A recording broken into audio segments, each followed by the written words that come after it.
Druga część 18 rozdziału. Po tym dramatycznym wydarzeniu, Nikita, wsiadłeś do taksówki.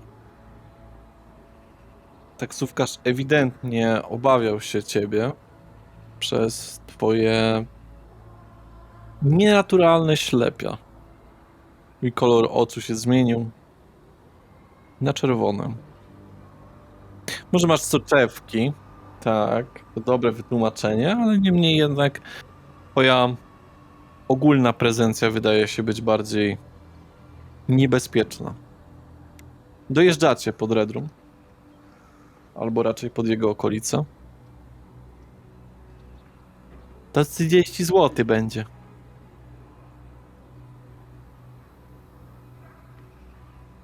Wendy już tam wyszła ze swojego i jest w okolicach z walizką. Czy ty czekasz, aż Nikita dojedzie? Ja jestem czy... z walizką. Nie, ja Nie. wzięłam. Kiedy Wendy ona wzięła. wzięła tą walizkę? Jak ty poszedłeś się pożywić na tamtej kobiecie? Wendy powiedziała, że prosi taksówkarza, żeby pomógł jej wsadzić walizkę. Walizka została wsadzona. Okej, czyli jak szedłem się pożywić, to Zostawiłeś walizkę.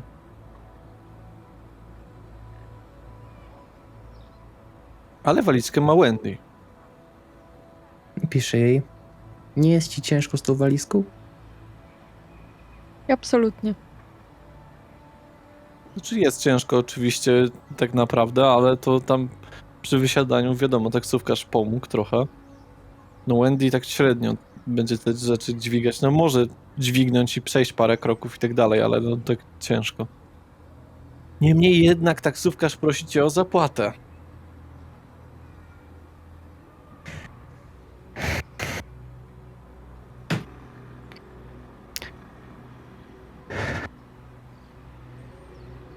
Aktywuję odstraszanie. Okej.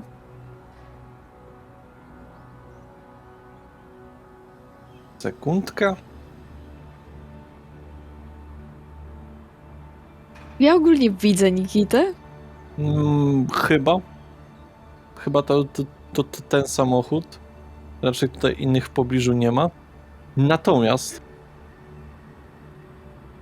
czy uważasz, że to jest moralnie w porządku w związku z twoim probierzem? Bo ja osobiście uważam, że nie. Więc rzuć mi proszę... To jest wyłudzanie pieniędzy, Tak, a nie wyłudzam wiem, pieniędzy. ale nie chcesz zapłacić. Ale nie biorę od niego żadnych pieniędzy. Wiem, ale on chce wziąć od ciebie. Szczerze mówiąc, nie uważam, że to jest przeciwne z moim probierzem. W każdym razie, jak ja go widzę, Niech kości zatem zadecydują. Okej. Na co rzucam? Na twoje opanowanie oraz twoje człowieczeństwo, czyli będzie to 8 kości. w tym czasie, jak ja widzę jakby Nikitę, zdaję sobie sprawę, że nie ma pieniędzy, dlatego podejdę tam. Chęcią zapłaty. 3 sukcesy. Myślę, że jest w porządku. Na razie. Musisz być na baczności. Bo to, że nie wyłudzasz, nie oznacza też, że nie będzie to działać na zasadzie niepłacenia za rzeczy, które robisz. W końcu to jest Bogu winny taksówkarz, który zarabia pewnie bardzo małe pieniądze. Pieniądze, których potrzebuje na podstawowe rzeczy w życiu. Niemniej jest jeszcze jedną rzecz sprawdzę, ale ty kontynuuj. Mimo, że sam nie zdaję sobie z tego sprawy, z tej przemiany, która w tym jednym krótkim momencie się we mnie zmieniła, jestem egoistyczny teraz w tym momencie w chuj. Co ja jestem winien, że Wendy sobie odjechała z pieniędzmi? Co ja jestem winien? Czemu ja powinienem Ja pojechałem z Wendy, żeby zająć się jej sprawą. Co ja jestem winien? I ja na pewno nie będę się teraz płaszczył przed nim, że mam zapłacić za Ubera. Wendy, widzisz spanikowanego taksówkarza w środku i zdenerwowanego Nikitę wysiadającego z pojazdu. Tak, ja podejdę od strony tego taksówkarza. Przepraszam, ile trzeba było zapłacić? Już nie trzeba. Już jest dobrze. Widzisz, że jest spanikowany. Ja opłacę, naprawdę, żaden problem. Nie chcę mieć kłopotów. Nie będzie żadnych kłopotów. Poproszę od ciebie zatem rzut na charyzmę oraz perswazję. Bo aura cały czas Nikity działa. Mhm. Ja pierdolę.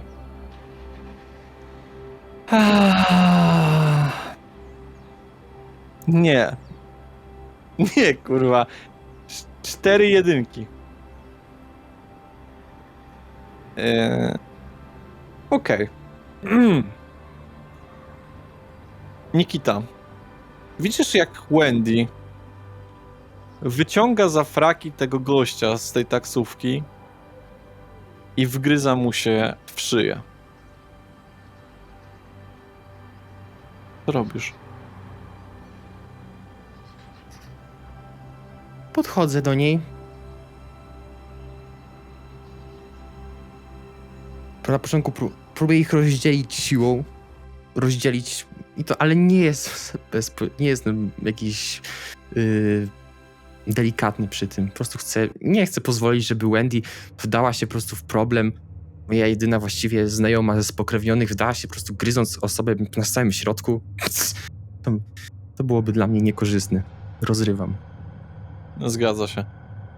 Rzućcie sobie przeciwko sobie siłę i atletykę. Mhm. Udaje się uratować osobę, natomiast jest mocno poharatany na szyi. Daję Wendy plaskacza. Zalicz kto teraz.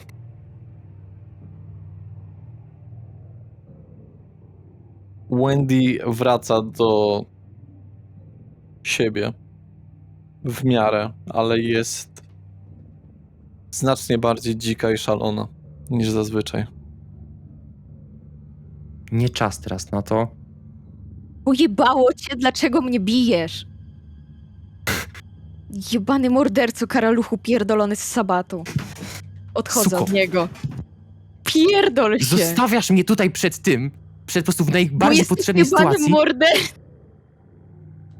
Masz kurwa czelność do mnie tak mówić po tym, jak ci uniemożliwiłem, jakbyś go wypiła do samego dna. Szepczę. Pierdol się, pomóż mi to zanieść. Dobrze, załatwmy tą sprawę, którą wyruszyliśmy, żeby... Ciekawe z jakiego powodu. O, dobra, już pamiętam. Zanieśmy to. Donosimy to. Tak, próbujemy zanieść to Peterowi. Wchodzicie na wyższe piętra z tym, trochę ciężkie. Wchodząc jest Peter, chillujący sobie, oglądający sobie rzeczy w telewizorze. Jakieś stare filmy sobie ogląda na jeszcze DVD. No, tam był jeszcze telewizorek. Znajduje się tam również ten gość z irokezem, ale nie ma tego z kolczykami. Peter, mamy topór. O, cześć Nikita. Macie, to super. Bierze od ciebie walizeczkę, otwiera, wyciąga i widzisz Wendy w całej okazałości topór. Jest piękny. Te piękne. Dobra robota. My się będziemy już zwijać. Co wy Tylko tacy? na chwilę. Coś się stało? No, a co się nie stało? Nie, Nikita? Widzę, że chcesz się podzielić z całym światem. Może wejdźmy na jakieś konto na Facebooku i opiszmy dalej tą całą sytuację, bo wydaje mi się, że nie wszyscy jeszcze mogli się tego dowiedzieć. Hej, rozluźnijcie się trochę. Syrena ma do was sprawę. Podobno jakiś gościu przyjechał do Warszawy i chciałaby, byście go obwieźli. Wiesz może gdzie jest teraz? Syrena? Syrena? Możliwe, że w porcie, ale ten gościu jest w hydrozagadce. A mówiła, że mamy z nią najpierw pogadać, czy od razu zająć się gościem z hydrozagadki? Gościem z hydrozagadki. A dlaczego to robimy? Może dlatego, że jesteśmy teraz częścią społeczności, Nikita? Co jest z wami do cholery? Nikita. A co, nie chcecie pomóc? My pomogliśmy. Ja bardzo chętnie pomogę. Pomagamy sobie wzajemnie, tak? No tak, pomoc za pomoc. Już idziemy zobaczyć tego gościa. Hydrozagadka. Byliśmy tam, no. Co ty, jakby trzmiel cię w dupę ukąsił, o co chodzi? Co ty taki wkurwiony?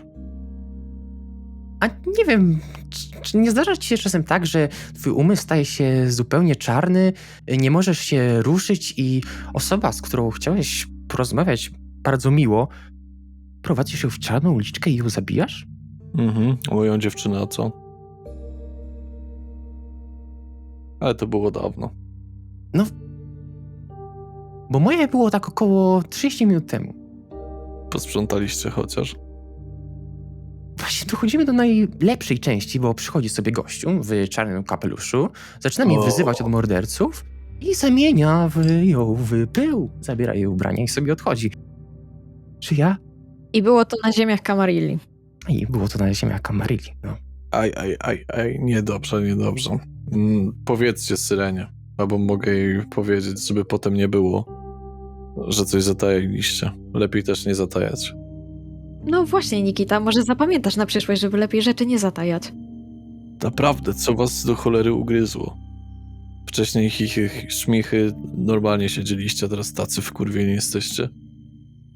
Czyli rozumiem, że bestia podziałała. Wiesz, myślę, że też byś był wkurwiony, jakby ktoś cię uderzył. Nikita, poważnie? Musiała się ocknąć. Zaraz ja ciebie ocknę, wyrzucając przez okno. Jedziemy do Syreny. Przynajmniej ja jadę. Wychodzę. Nikita, Tak. masz panować nad sobą. Dzięki za radę. Wezmę sobie ją naprawdę głęboko. W sensie mam panować nad sobą i... A nie przej. Robiłem to cały czas. Do momentu, kiedy się nie udało. Faktycznie z wami to zawsze problem. Tak jak wszyscy mówili. Rozumiem, jesteśmy nowi. Ja w Stanach jeszcze miałem swoje sprawy, swoje problemy. Starałem się ich nie zabierać ze sobą.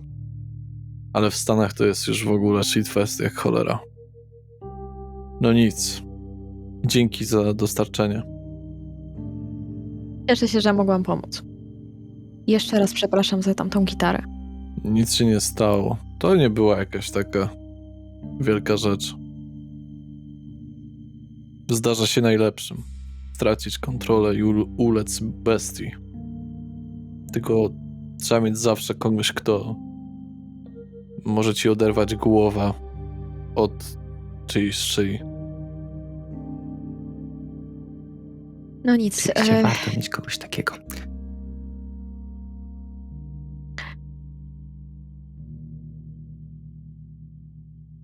Nie będę dłużej zajmować czasu. Odwracam się i wychodzę, wkładając ręce do kieszeni. I ta chwilę czeka, żeby nie wyjść razem z nią i też wychodzi. Ta chwilę w sensie jakieś kilka sekund. Okej. No dobrze. Co robicie? Nikita. Mm. Albo wiesz co? Okej, jedź do Syreny, ja pojadę do Hydrozagadki. Wracam się jeszcze do Petera na górę. Okej. Ostatnia mała sprawa. Gra sobie z tamtym drugim gościem w Mortal Kombat. No. Jak wygląda ten gość, którego mamy znaleźć? Raczej trochę dla mnie to niższy. Ma długie włosy. Mhm. Jakiś taki gość, no. Okej. Jakieś imię, czy nie wiadomo? Kurwa. Bartek? Chyba. Okej. Nie, coś mi się pokićkało. Mateusz. Okej. Matthew, tak. Coś takiego. Okej. To dzięki bardzo. Będę lecieć. Uważajcie na siebie. Nie jedziemy razem. Uważaj na siebie i niech Nikita też uważa za tym. No i zamawiam sobie Ubera. Dokąd? Do Hydrozagadki. Mhm. Pozwól mi ocenić dystans, bo nie wiem, które z was zacznie jako pierwszy. Ja prawdopodobnie jako drugi, bo nie jadę Uberem, tylko środkiem komunikacji. Aha, no dobra. Z biletem? Ciekawe za co? Czyli jedziesz środkiem komunikacji na gapa. Mhm. Do komunikacji masz troszeczkę bliżej. Wchodzisz po prostu do tramwaju. Jest... Słucham? To jestem właściwie ubrany. My z Gabrielem przyszliśmy tak bardziej formalnie ubrani, bardziej tak... Tak normalnie. Tak codziennie. Moja kurtka ma kaptur, To jest pytanie do ciebie, nie do mnie. zakładam kaptur głęboko na głowę, żeby troszeczkę oczy pozostały w cieniu. Mhm. Niestety, na twoje nieszczęście jest kontrola biletów. Każdego spisują. Tak? Czy to jest jakby w trakcie przystanku? Mhm. To teraz podpowiedź, jeśli nie zablokował drzwi, to możesz właśnie wyjść na tym przystanku, bo nie zawsze kanarze blokują. No tak zrobię. W sensie, no później poczekam na kolejny. Przecież nie jeżdżę teraz w każdej komunikacji. Czyli dajesz takiego dyla szybko. No, Rzuć mi proszę na swoją zręczność i ukrycie.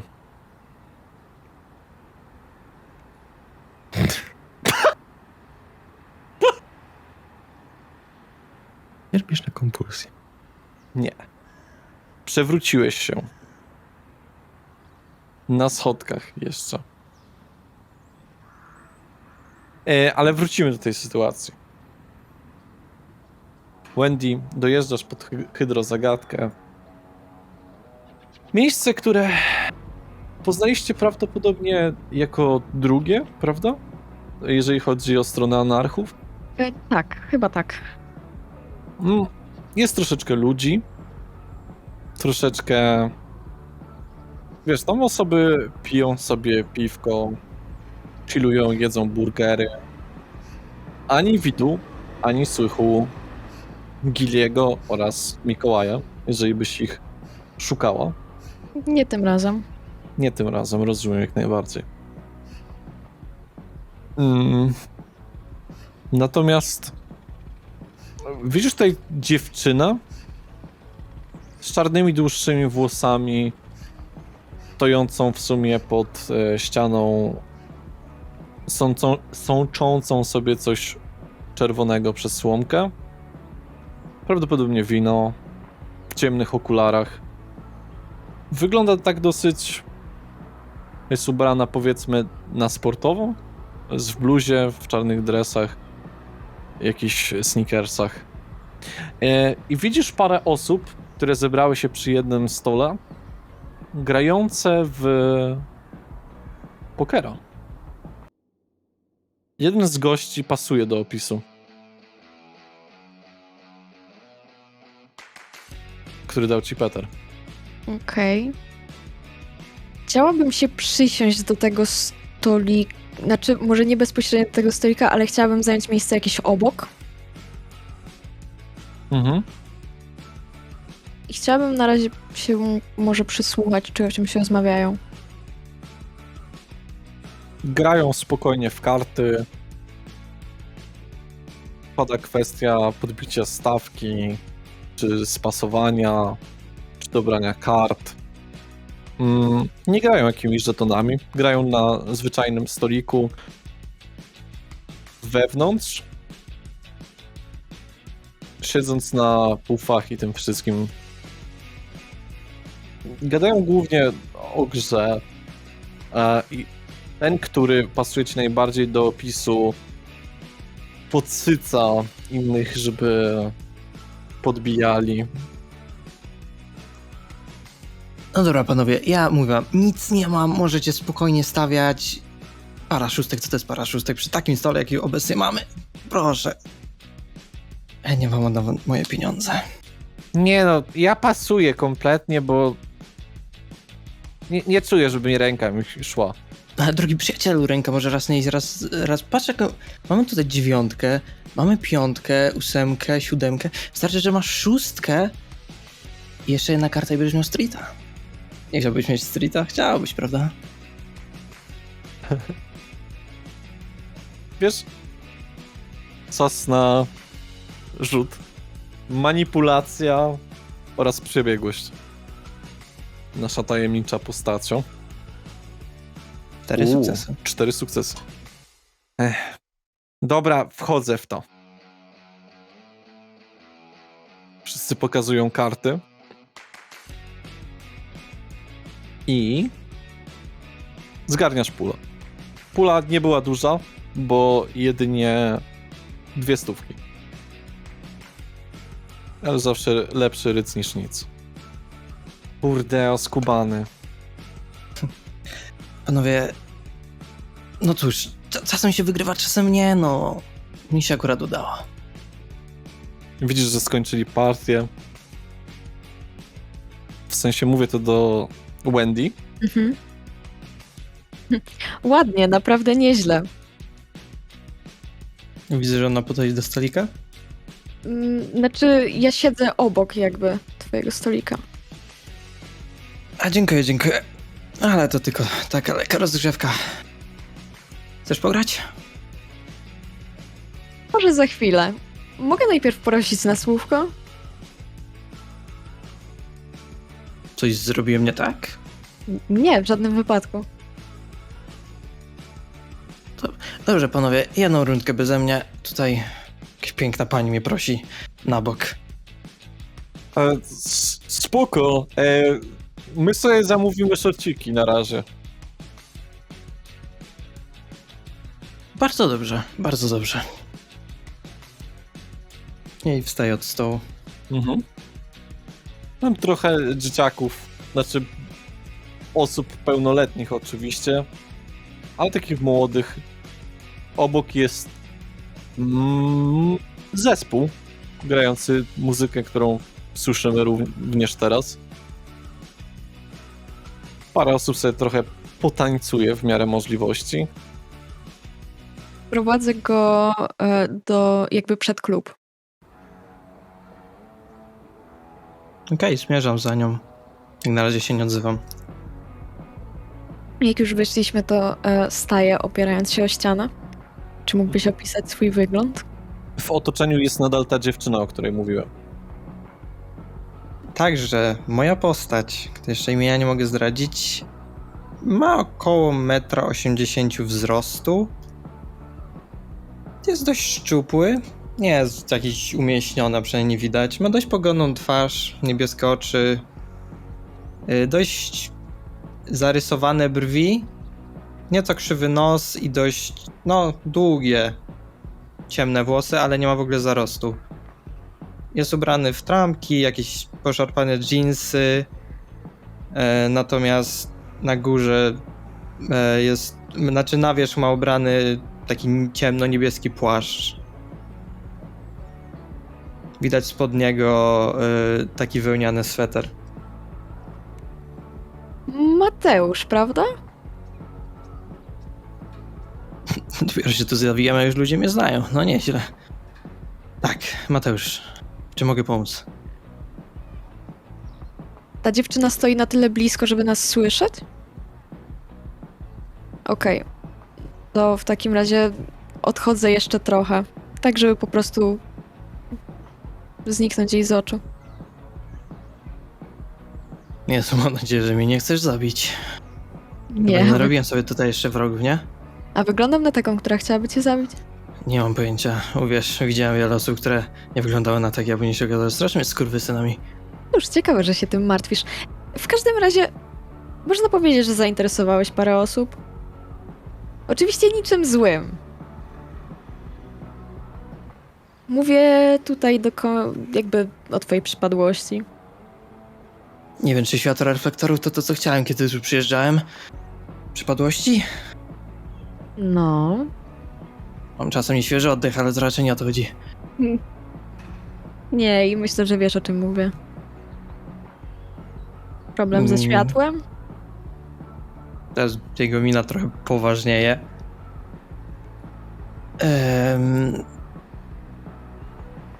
Okej. I co w związku z tym? Jak się pewnie domyślasz, jest więcej takich osób. Okej. No, wiem o tym. No i je zainteresowałeś, przyjeżdżając do tego miasta. Macie niezły wywiad. Przyjechałem tu niedawno. Nie wiem zbyt wiele, nie rozmawiałam jeszcze z moją przełożoną, że tak to ujmę. A ty kim w ogóle jesteś? Nie przedstawiłaś się nawet. Ach, wybacz, gdzie moje maniery. Wendy. Wyciągam na niego rękę. Mateusz. To już wiem. Nie tutejszy. Masz fajkę? Nie palę. Okej, Ty palisz? rzadko. Nie, ja raczej w mocniejszych rzeczach gustuję. Ciekawe. W każdym razie, zakładam, że pewne osoby będą chciały z tobą porozmawiać. Jak na razie rozmawiasz ze mną ty. No tak, jak długo jesteś w tym świecie w sumie? Przepraszam, to są jakieś Gwiezdne Wojny albo coś w tym świecie? Wiesz, o co chodzi. A z miesiąc? To świeży. Sam to brzmiało jakbym był jakąś, nie wiem, ofertą mięsa w Lidlu. Wiesz, czasem się naprawdę zastanawiam, czy nimi nie jesteśmy. Z obłoszczakami? Chyba nie. A ty ile masz, jeśli tak mówisz, że on nie świeży? Do tego przejdziemy. Nie wyglądasz na starą. A ja w tym momencie przejdę z powrotem do Nikity.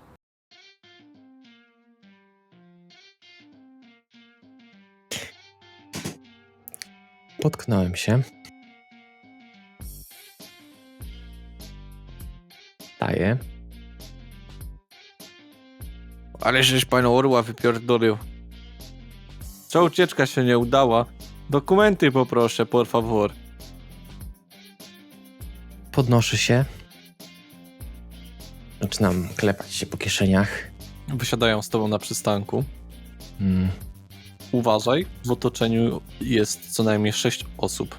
Właśnie chciałem się zapytać, jak wygląda ten przystanek, w jakim to jest ogólnie miejscu.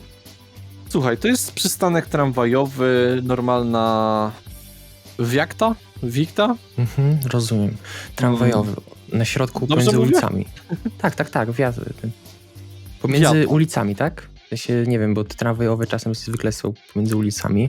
Tak. Z tym bardziej ciężko.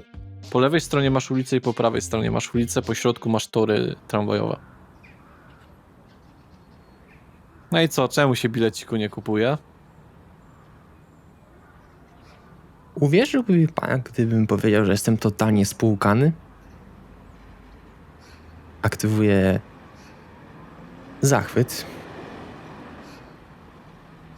Mhm. Dobrze, co jeszcze chcesz powiedzieć? Tak. Uwierzy pan, że jestem totalnie spłukany? Dosłownie jadę teraz do mojej... Wiem, to brzmi bardzo normalnie, ale do mojej chorej matki. Mój samochód wysiadł dosłownie dzisiaj rano. Jestem totalnie spłukany, a chciałbym się jeszcze zobaczyć moją matkę. Mam najgorszy dzisiaj dzień w życiu. Chyba mój pech. Dzisiaj osiąga jakąś najwyższą wartość. Naprawdę. Rzuć proszę na manipulację występy i możesz dodać swoją prezencję. Oczywiście odejmuję. Nie odejmuję. Mhm. Prawda? Jedną Tak. kość. Czyli tak. Charyzma, występy 7 kości. 9, bo jeszcze mój zachwyt, tak? No to ci dodałem, tak? Czyli prezencja, występy oraz manipulacja. Sorry. Przepraszam, moja pomyłka.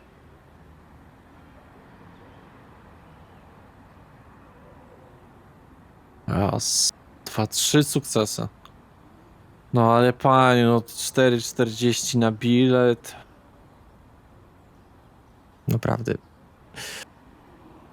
No dobra, panie, kurwa, ale jak pana złapiemy jeszcze raz? Nie, naprawdę. To się nie powtórzy. Na piękną buzię nie można tak, panie. Przy co nas potem sprawdzają, czy takie rzeczy robimy. Naprawdę. Widać, że ma pan dobre serce, skoro pan pomógł człowiekowi będącego w prawdziwej potrzebie. Mam syna w pana wieku. Czasem się coś nie uda. Idź pan. Pana nie widział więcej. Nie zobaczy mi pan. Jak jestem daleko od... Parę osób oburzonych. Coś podobnego, puścili go. No coś za chamstwo. Tam babka mówi, a tamtego pana pan puścił. A zachwyt cały czas działa? Mhm. Ma to na nich jakiś wpływ? Słucham? Znaczy, widzę, że ma jakiś na nich wpływ, ten... No tak, że są znacznie bardziej na ciebie. Ale jaki ty Kupię. chcesz, żeby to miało? Nie, po prostu chcę... Nie chcę... Dobra, nieważne. Absolutnie nieważne. Proszę do tamtego pana nie mieć żadnych pretensji. To ja tutaj zawiniłem i... Proszę nie winić go za dobre serce. No i odchodzę. Dezaktywując, jak odejdę jakiś już kawałek od tego miejsca, dezaktywuję zachwyt. Co robisz? Jak daleko jestem od... Tak od razu mnie złapali, czy... No, od razu. Znaczy wiesz, nie jesteś daleko, bo jak ja mówiłem kiedyś, przystań jest naprawdę blisko, moim zdaniem. Sprawdzę na telefonie, ile mi zostało, gdybym szedł piechotą. Już sekundę. Telefon musi się załadować, prawda? Nie, no jasne. Przystań jest po drugiej stronie ulicy od sali prób. Czyli po prostu z sali prób przechodzisz na drugą stronę ulicy, idziesz tam uliczkami, niedaleko do przystani dochodzisz. Mhm. Szukam syreny. Mhm. Spotykasz Mieczysława, czeszącego sobie pieska. Śmiecham się do niego. Uśmiecha się do ciebie, ale jest spłuszony twoją obecnością. Jak widzę, że przeszkadzam, to od razu odchodzę. Troszeczkę tak bardziej na krok, żeby pies poczuł się bardziej bezpiecznie.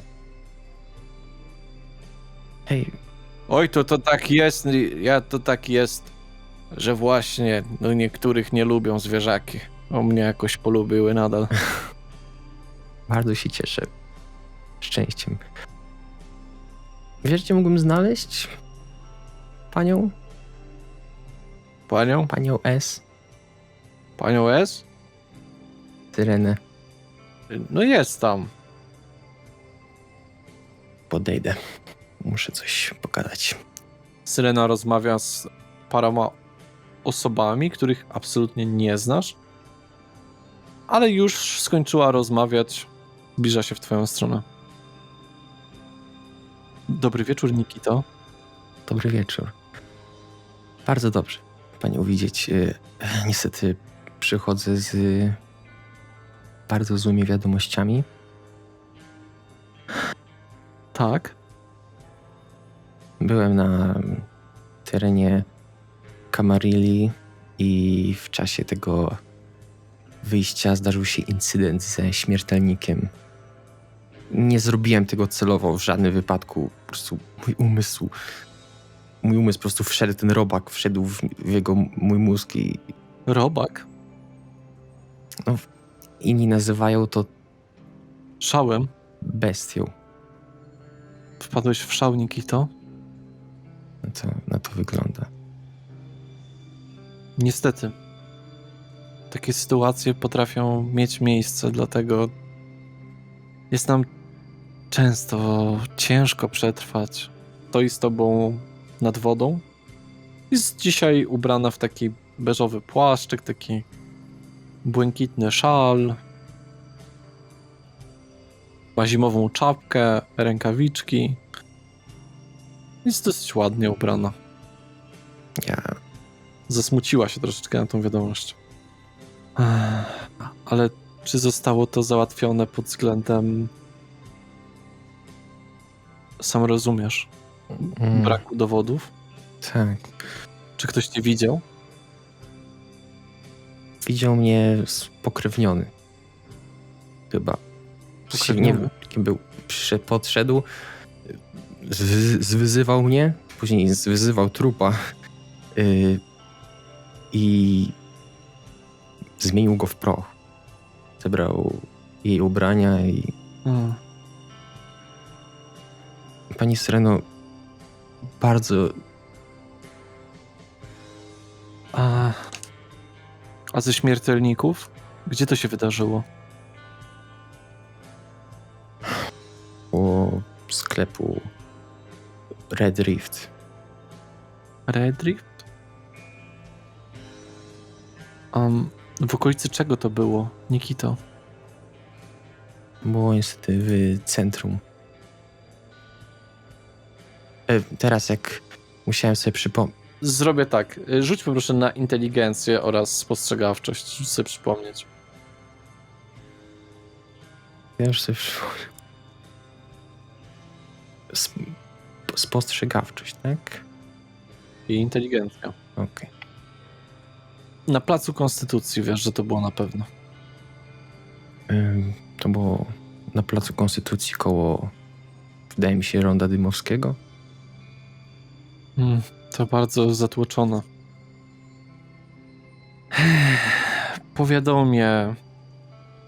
Powiadomię kogoś. Właściwie Wendy może mi z tym pomóc później, o ile wyrazi zgodę. Natomiast mam do ciebie sprawę. Tak. Tylko chcę, żebyś był również z Wendy. Czy chodzi o hydrozagadkę? To znaczy? Żeby pojechać do hydrozagadki i kogoś tam spotkać. Tak, mamy nowego spokrewnionego w mieście. Wendy tam pojechała już. O, to świetnie. To jakbyś mógł się z nią jakoś skontaktować i złapać, bo mamy podejrzenie, że grasuje kolejny spokrewniony, o którym nic praktycznie nie wiemy. Ja chciałbym, przepraszam, może być samolubny, że o tym wspomnę, ale czuję się też zupełnie inaczej po tym, jakby świat się skurczył praktycznie tylko do mnie. Nie wiem, czy to jest normalne, da się temu jakoś odwrócić. Nie rozumiem, co masz na myśli. Skurczył Jakby- się? Takie Nikito, opowiedz mi o swoich uczuciach. jakby wszyscy otaczający mnie niespokrewnieni stracili twarz, stracili to, co sprawia, że są ważni i wartościowi. Jakoś choćby znacznie łatwiej mi było po prostu wyjść z taksówki bez płacenia. Po prostu, bo tak. Ja się boję. Obejmuję cię. Syrena. Nie możesz się poddać, Nikito. Jesteśmy, jacy jesteśmy. Potrafimy robić masakryczne rzeczy. W historii były zapiski o tym, jak spokrewnieni potrafili całe armie zamieniać w proch. Ale nie możesz się poddać bestii. Nikito, nie wiem, czy ci kiedyś ktoś o tym mówił, ale jeżeli się poddasz bestii, stajesz się zjawą. Nie mówił. I ja nie chcę się poddawać. Pamiętasz, wspominałeś nam o tym spokrewnionym, który był w tamtym parku.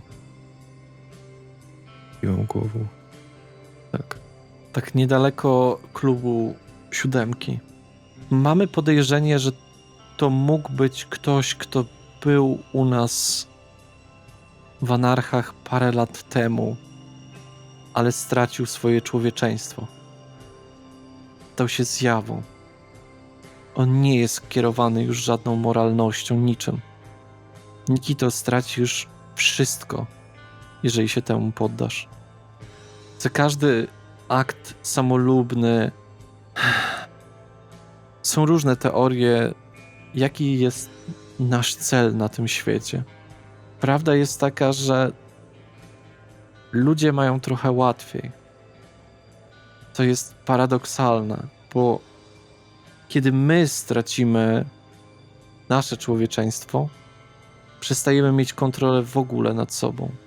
A ludzie, którzy mordowali na wojnach, którzy wysadzali tysiące jednym przyciskiem, którzy...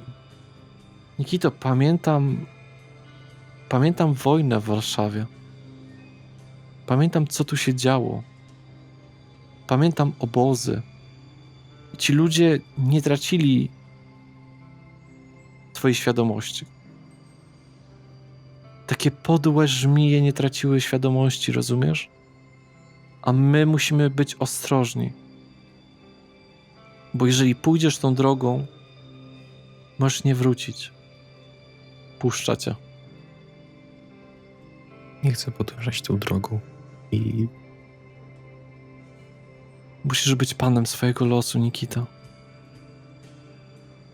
I musisz dbać o to, co jest ci bliskie. przepraszam za kłopoty i to wszystko. Dlatego mam opcję, żeby pomóc ci troszeczkę w rehabilitacji. Jak mówię, grasuje jakiś prawdopodobnie dziki, a moim zdaniem zagubiony, spokrewniony. Ostatnio był widziany w dawnej fabryce kas pancernych. Czy mógłbyś się tym dzisiaj zająć? Nikita, dostajesz SMS-a od Wendy. Znalazłem go. Na razie nie odpisuję. To zajmę się tym dzisiaj. spotkam się z Wendy. Mam nadzieję, że będzie chciała ze mną jeszcze co zrobić i damy znać. Mamy z nim przyjść później do pani? Możecie, albo możecie po prostu go wtajemniczyć, bo jutro będzie ciężka noc, Nikita. Czyli nie potrzebują żadnego tych zaprzysiężeń, tych co my tam... Na razie chcę zobaczyć, jak się sprawdzą. Na razie chcę zobaczyć, czy będą rozumieć, respektować i nadawać się po prostu do anarchów. Wspominała pani o ciężkiej nocy? Jutro? To jest 11 listopada. I będzie na pewno przemarsz ludzi przez te rejony, więc... Narodowcy. Mm, W tym roku nie zakazali tego? wątpię, żeby jakiekolwiek zakazy powstrzymały ludzi przed robieniem tego, co chcą. Też prawda. Ale wiadomo, że będzie tutaj wiele tysięcy osób przechodziło okolicami. Więc trzeba by być potencjalnie bardziej dyskretnym niż zazwyczaj. Czyli tutaj się nie zastosuje uwaga, że w tłumie lepiej się wtopić. Zresztą nie chcę, żeby ktoś z naszego gatunku został sprowokowany do działania. Jakieś ogólne wytyczne są na tą noc, którą powinienem przekazać Wendy? To, co mówię. Nie wychylać się. I nie manifestować tym bardziej swojej nadnaturalnej siły. Wiele osób będzie wychodziło z komórkami i nagrywało wszystko. Dobrze. Przekażę Wendy. Dziękuję za wszystko. Czekaj. Wiesz, na jaki adres masz się udać? Do starej fabryki do starej fabryki kas pancernych znajdę w internecie. To jest ulica Strzelecka 30/32. Strzelecka... Jeszcze raz poproszę. Strzelecka 30/32, Nikita. Tylko bądźcie ostrożni, to jest nowa osoba i może być spanikowana lub spłoszona, tak jak wy kiedyś byliście. Z mojej strony nie zrobię mu krzywdy. Jakbym miał zaatakować Wendy, to postaram się go powstrzymać, nie uszkadzając go. Nikito, przede wszystkim wprowadź i miło przedstaw, jak wyglądają anarchowie. Jesteś częścią nas, więc i jesteś też... Wiem, jakie mamy zasady, ale chcę, żebyś po prostu pokazał, że jesteśmy warci tego, żeby stać po naszej stronie. Żeby w finalną noc byli z nami. Myślę, że wystarczy tylko przedstawić i od razu się stanie jasne, ale też postaram się mocniej położyć nacisk na zalety u nas. Słyszałem, że Gabriel opuścił Warszawę. To dla jego bezpieczeństwa. Kto wie, może te osoby przydadzą wam się do waszej koterii. Wszystko od nich zależy. Nie znam ich jeszcze, nie widziałem, nie słyszałem. Muszę wracać do szpitala, więc... Oczywiście, nie przeszkadzam dalej. Przepraszam za zajęcie czasu. Już idę. Piszę do Wendy SMS-a. A właściwie teraz dopiero wyjmuję ten telefon i czytam. Wendy chce przekazać, że już znalazła tego z hydrozagadki.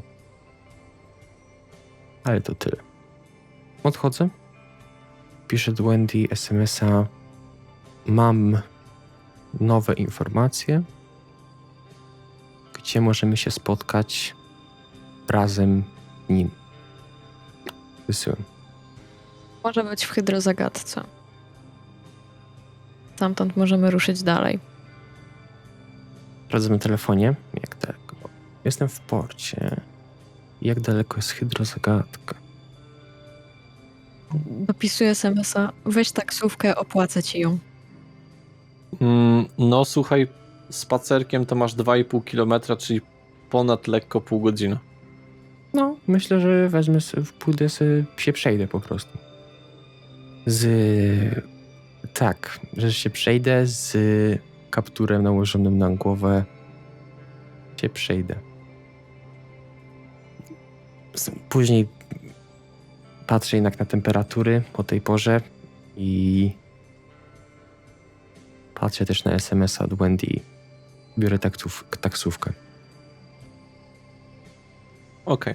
W międzyczasie, wiadomo, porozmawialiście chwilę. Nikita, dojeżdżasz.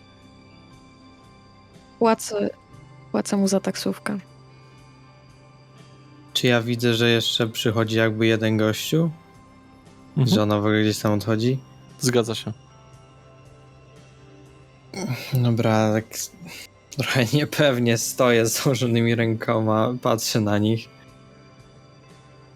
Zdejmuję kaptur. Wendy, to on? To on. Cześć. Witamy się w najgorszej nocy w moim życiu, ale naprawdę miło cię poznać. Cholera, mnożycie się jak króliki. Nie jestem z nią spokrewniony jak coś.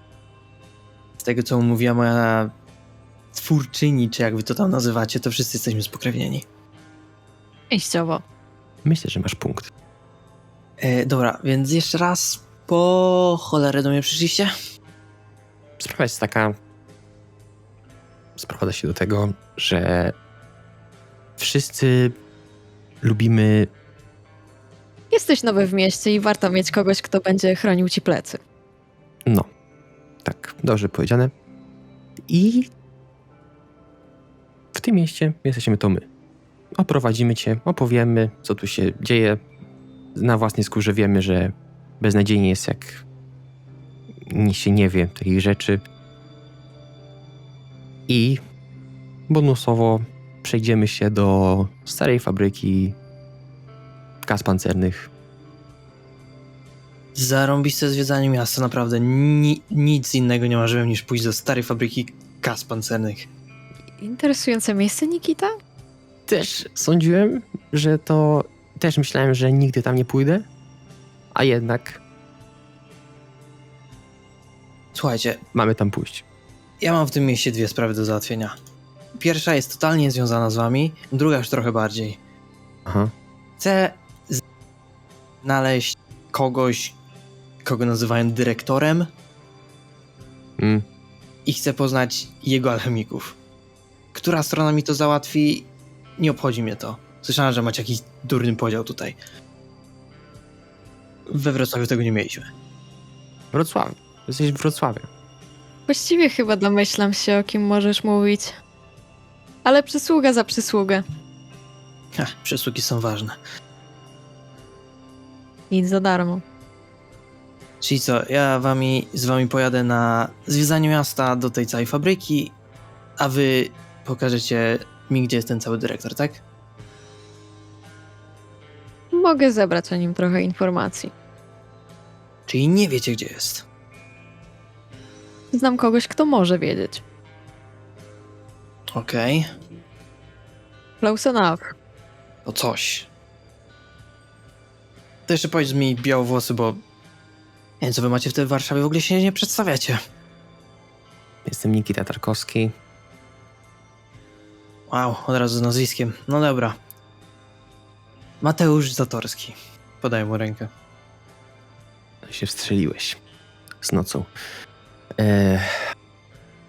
Ja się już przedstawiłam. Aha, no.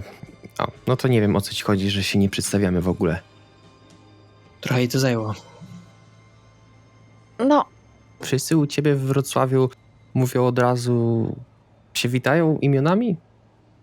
Słuchaj, może nie od razu, ale kiedy już gadasz parę zdań, to jednak wypada się przedstawić, nie? Dobra, mniejsza. Po cholerę tam w ogóle jedziemy? Bo wycieczka krajobrazowa słaba, jeśli mam być szczery. Nie jedziemy tam dla krajobrazów, ale po prostu tam też jest ktoś nowy w tym mieście. Niezła noc, co? Pokrewni padają jak deszcz. I spadają z nieba jak deszcz. Nie wiem, słabo mam dzisiaj z porównaniami. I jemu też mamy przekazać ogólnie informacje związane z tym miastem. A łatwiej jest, jak mówi się naraz 2 osobom, a nie później się trzeba to mówić 2 razy. Whatever. No dobra. Czyli mamy więcej świeżaków, jak mnie to nazwano. Uważasz się za świeżaka? Cóż, twoja koleżanka na pewno mnie tak uważa za takiego. Tak zniżam trochę głos. Więc tak szczerze, od jakiego czasu jest spokrewniony? Od miesiąca. Nic. Jeszcze nie jest aż tak źle. Dobra, macie jakiś środek transportu? Jakiś samochód? Motor? Rower? To jest bardzo dobre pytanie. Mamy? Nie, Czyli nie macie. Długa historia. Ogólnie mój samochód jest za ogrodzeniem po drugiej stronie Warszawy. Dobra, to historia na inny moment. A ty masz? nie wnikam. My stoimy na dworze, rozumiem? Tak. Dobra, to wyciągam kluczyk, robię pik-pik, bo stoimy pewnie koło mojego samochodu. Ja na szczęście mam. Świetnie. To nas podwieziesz. Eee, Siadam z przodu. Słuchajcie, to jest bardzo mały dystans jak coś. Mhm. To jest dystans dosłownie autem. To są 3 minuty. To jest kilometr. A piechotą to będzie, jakbyście byli ciekawi, 6 minut. Pracę na telefonie. Więc możecie się przejść, pogadać, jeżeli chcecie. Jak nie, to W sumie nie ma co palić benzyny. ceny są zatrważające. A i tak trochę mnie kosztowało dojechanie tutaj. Na długo zostajesz? Nie, Mm. trochę. Pewnie personalny. Mówiłem, mam tu 2 sprawy do załatwienia. Tak a propos, wiesz coś więcej na temat tego całego dyrektora? Oprócz tego, że jest szefem słabokrwistych, a oni zajmują się alchemią, więcej niezbyt. Moja stwórczyni też sama niewiele wiedziała. Robisz to dla niej? Nie? Sorry, że tak rzucam pytaniami i pewnie czujesz się na przesłuchaniu czy coś. Ciekawostka, byłem. Zajebiście, ktoś pytał. Słuchaj, jeśli przejechałem pół Polski, to raczej dla siebie. Różne rzeczy się robi dla stwórcy. Jak mówiłam, czy popytam. wy stoicie, czy wy idziecie? Idziemy. Nie, idziemy już do samochodu. Zaczynamy i... Nie, idziemy na piechotę. Pieszo, pieszo. Zamykam w takim razie mój wóz. I idziemy z buta. Jak mówiłam, popytam o niego.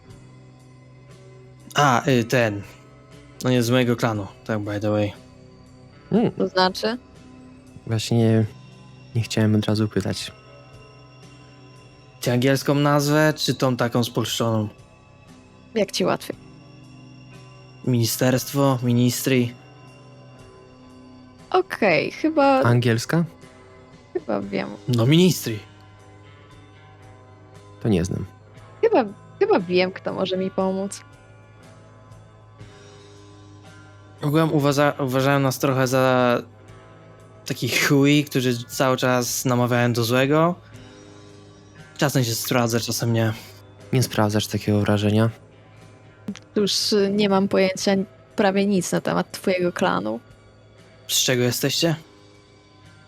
Z Brudża. Słyszałeś? Nie wiem, mogę wątpić, bo nie jesteś już specjalnie długo. Brudża... Mięśniaki? Wyglądam ci na mięśniaka? No właśnie, nie cholera. No widzisz, pozory mogą mylić. Tak. mięśniaki. A ty, pani piękna? Ja jestem... z Markawianów.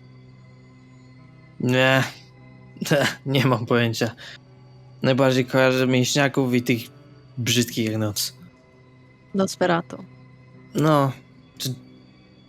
Kojarzę ich głównie dlatego, że są brzydcy jak noc. I byli w filmach.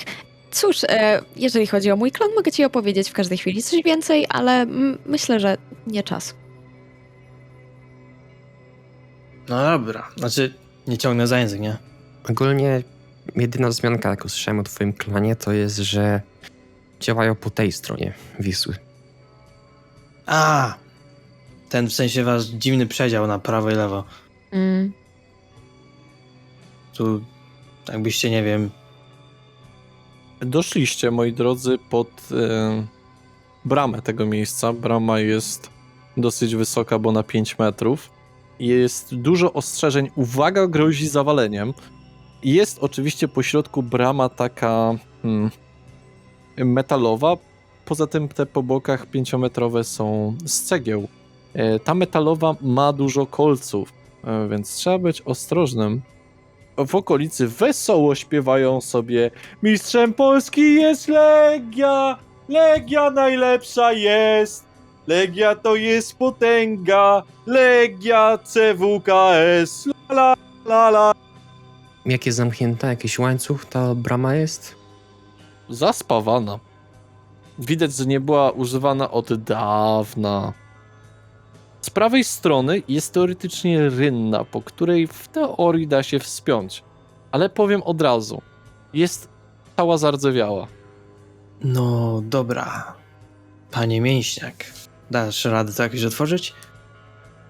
W ogóle wy się długo znacie? W sensie... Z 1,5 miesiąca będzie, może 2. A wy coś tego? Nie. Ja z nim? Chcesz mnie obrazić? Sorry, nie chciałem. Boże, człowiek przyjeżdża do nowego miasta i od razu jakąś robotę mu dają. Jakby tak było w normalnym życiu. A otwiera się do zewnątrz czy do wewnątrz brama?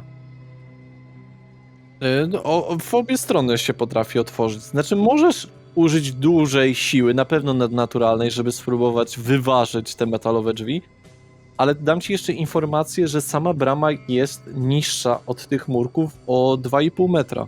No właśnie widzę i... Jasne. Znaczy w okolicy są, kamienice, wiecie, malutkie balkony. Tam z boku jest jakaś biblioteka publiczna. Naprzeciw was są jakiś spożywczak.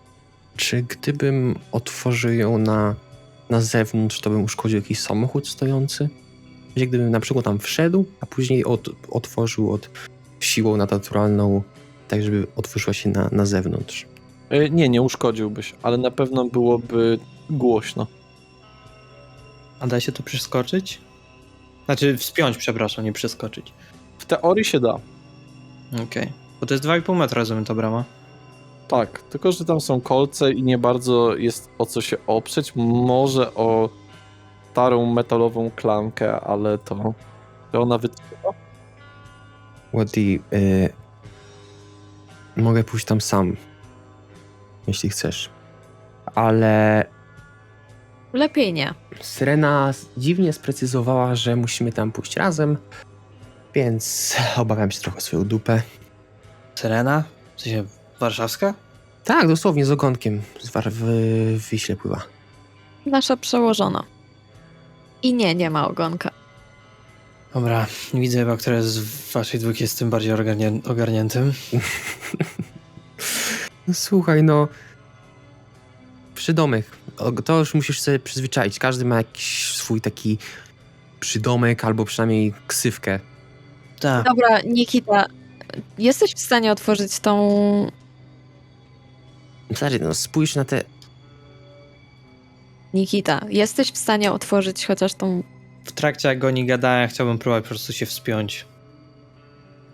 tą furtkę? Mhm.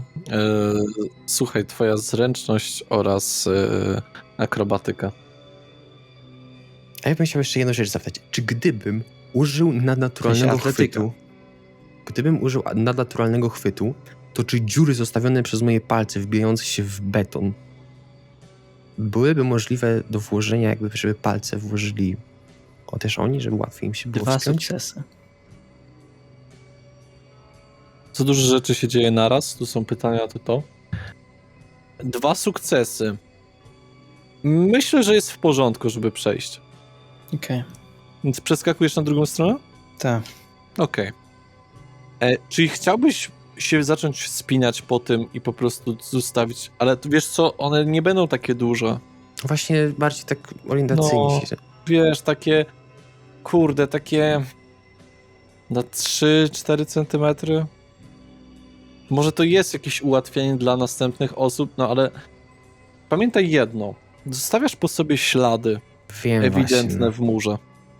Dodatkowo informacje na temat tego, że grozi zawaleniem, możesz dodać swoją, że tak powiem, a nawet powiem, odjąć swoją cegiełkę od muru. Nie, to bardziej się tak rozważam, w sensie bardziej zbieram wszystkie swoje pomysły. Możesz normalnie przejść po prostu. Dobra, Nikita, podsadź mnie. Podsadzam. I próbuję przejść. Też zręczność, akrobatyka. Dobra, ja będę próbował ją łapać w razie gdyby spadła, albo chociaż jej pomóc zejść jakby z drugiej strony. No to złapałeś się. Dobra, stawiam ją. O, dzięki. Znamy się chwilę, już ratujesz mi życie. Patrzę, czy Przysługa za przysługę. chodzą jacyś ludzie, są jakieś...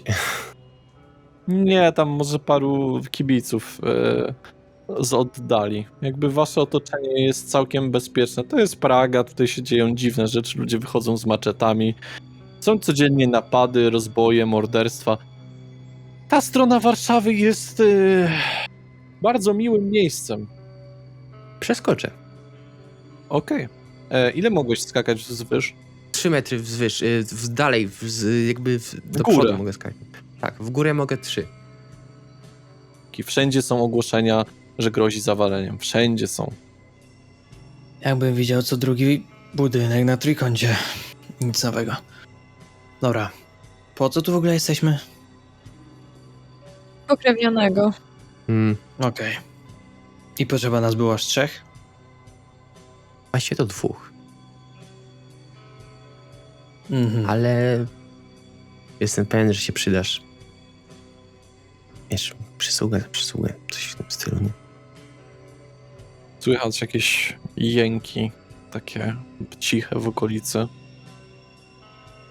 Takiej trochę rozpaczy.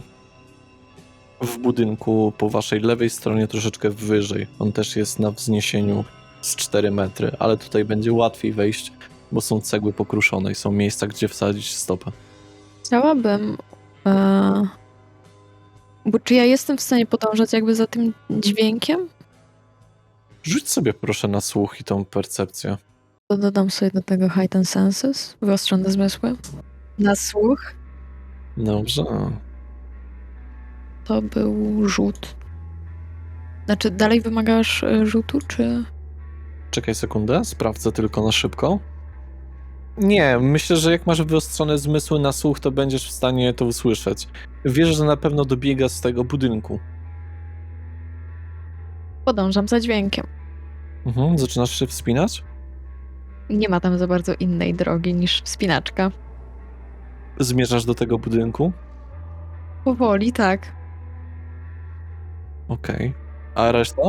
Ja jak widzę, że ona idzie w tamtą stronę i że te jęki coś jednak trochę słychać, to chciałbym sobie odpalić ciszę śmierci. 2 razy pstrykam palcami po prostu obok siebie. Zawsze tak robiłem, więc uważam, że tak to działa. No i po prostu idę za nią. Również użyję ciszy śmierci. Okej. Jesteście bardzo cichutko. A ty, Nikita? A ja nie jestem bardzo cichutko, więc idę za nimi, ale oddalony o kilka metrów. Okej, czyli pierwszych ich puszczasz. Okej. Macie tutaj przewagę, więc widzicie osobę skuloną, trzymającą pistolet w ręce. Okej. Dlaczego? Dlaczego to musiałem być ja? Drży. Czemu nie... Dlaczego nie mogłem się z nimi wymienić na miejsce? To wszystko... Czy naprawdę to musiało się tak... Kurwa mać... Nie rozumiem... Gdybym tylko mógł... Daję tak w znak Wendy i Mateuszowi. Jak mam ciszę śmierci, to mojego głosu też nie słychać, prawda? W sensie on nie będzie słyszał. Znaczy, jak się odezwiesz, to cisza śmierci przestanie działać. Okej. Dobra, Możesz szeptać bardzo cicho jedynie. Tak. to bardzo zbliżam się do Wendy, bardzo, bardzo. I mówię do niej szeptem. Zajdź go od przodu, ja od tyłu. Unieruchomię go, żeby nie zrobił nam krzywdy. I zmierzam tak od tyłu do tej postaci. A ja pomogę się niewidzialnością. Jesteś przed nim centralnie. Widzisz, że jest ubrany dosyć po, można powiedzieć, wojskowemu. Czekam, aż Mateusz go nie unieruchomi. Ja stoję za nim. Mhm. I czy jest po prostu szansa, żebym podszedł od niego od tyłu i po prostu go tak puknął w ramię? Jest. Bo jesteś super cicho, on jest skupiony na sobie. Dobra. To w takim razie co chcę zrobić? Chcę go puknąć w ramię i w momencie jak się odwróci, chcę złapać jego wzrok. Domyślam się, że to się dzieje. Puk, puk. Ktoś ty... I teraz chciałbym Co? użyć spojrzenia bazyliszka na niego. O. Dobrze. On się tego nie spodziewa. Natomiast jesteś spokrewnionym. Tak, on robi rzut. Ja też. Mhm. Ty musisz użyć charyzmy plus swojej Tak. prezencji versus twój spryt oraz opanowanie.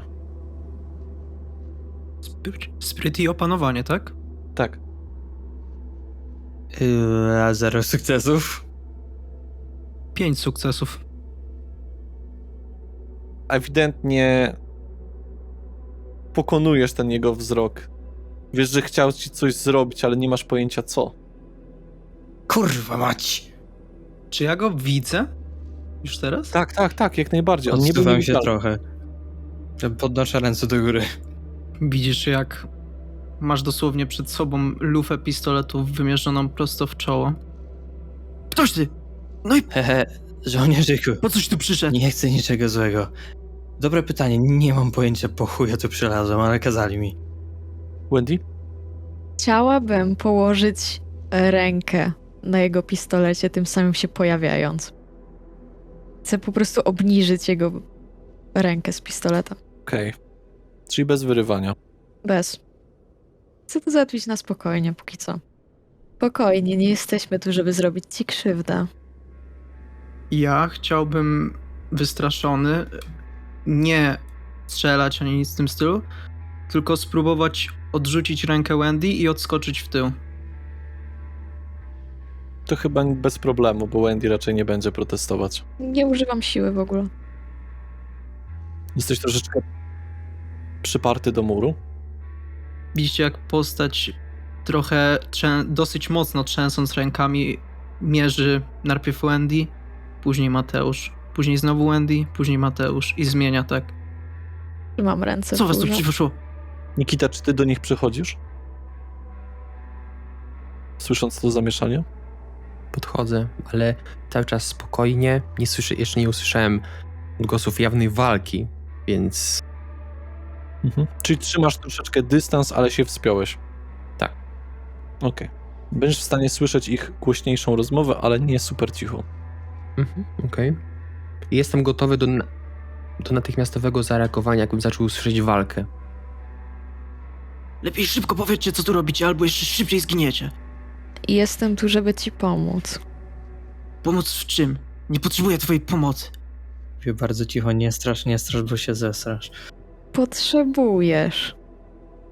No, a w czym miałabyś mi niby pomóc, chuderlaku? Wiem, co ci jest.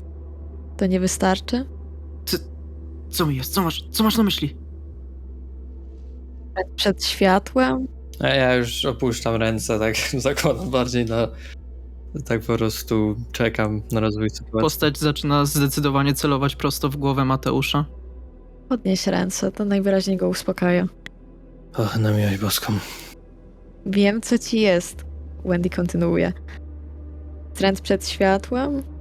Ciągły głód? Może, a czemu? Co cię to interesuje? Jest więcej osób takich jak ty, które oferują pomoc. Dlatego też tu mnie wysłano. Daj mi 2 powody, żebym ci zaufał. Jeżeli mi nie zaufasz, to prawdopodobnie skończysz martwy. Drugą rzeczą może być to, że nie wiem, jesteś w takiej sytuacji, że nie masz nic lepszego do roboty, czyż nie? Uwierz mi, może? ten pistolet cię nie zabije. Słuchaj, żołnierzyku, chyba znasz się trochę na strategii. Mamy przewagę liczebną. A ja mam przewagę broni. Mateusz! Zanim dobiegniesz, zdążę wystrzelić 3 pociski. Was jest tylko 2. Śmiecham się tak szarlatańsko do niego. Tak jak mówię, w twojej obecnej sytuacji nie zostaje ci za bardzo nic innego. Oferuję pomoc. Wiem, jak ciężko jest na początku. A jak się w ogóle nazywasz? Niech to przekrew. Salvi. Jak? Moje imię to Salvi. Alvi. Jezus Maria. Dobra, panie Salvi. Proszę odłożyć broń. Nie jesteśmy tu, żeby zrobić ci krzywdę. Pewna pani Syrena warszawska, jakbyś chciał wiedzieć. Z jakiegoś powodu chciała, żebyśmy po ciebie przyszli. Więc jesteśmy. Kim jest ta Syrena? Moją przełożoną.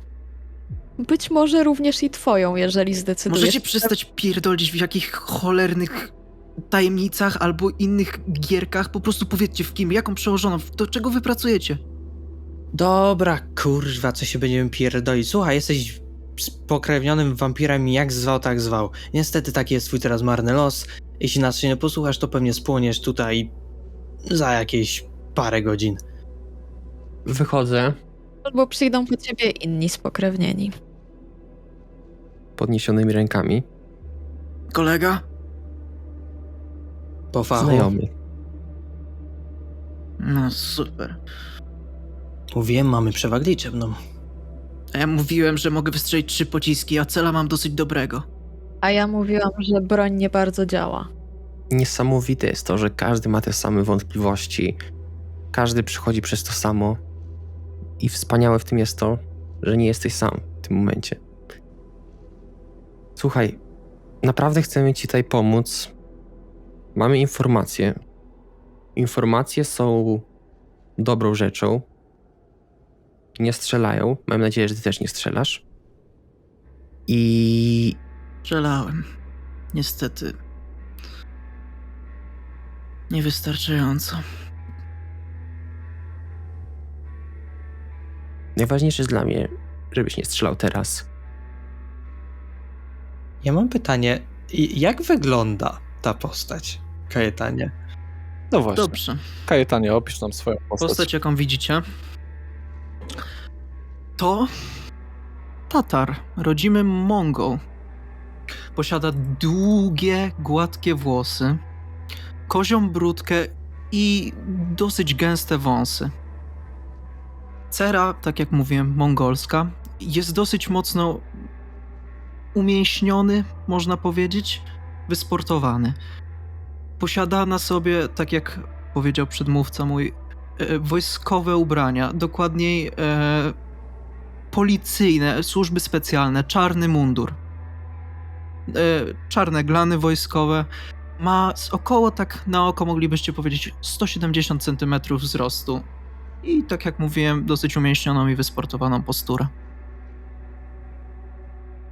Na ręce jedyne co widzicie, mniej więcej złapaliście wzrokiem, ma pierścień z jakimś godłem, rodem. Nie dziwię ci się. Możesz być spanikowany. W panice ludzie robią wątpliwe rzeczy, a my chcemy pogadać, nie robić nic wątpliwego. Wątpliwe rzeczy mówisz. Coś o tym wiem. Panie Savi, możemy już opuścić ręce. No nie wyglądacie na zbieg walecznych, niech będzie. I Salvi powoli, delikatnie, nie spuszczając wzroku z was, opuszcza broń. I tu zrobimy sobie cięcie.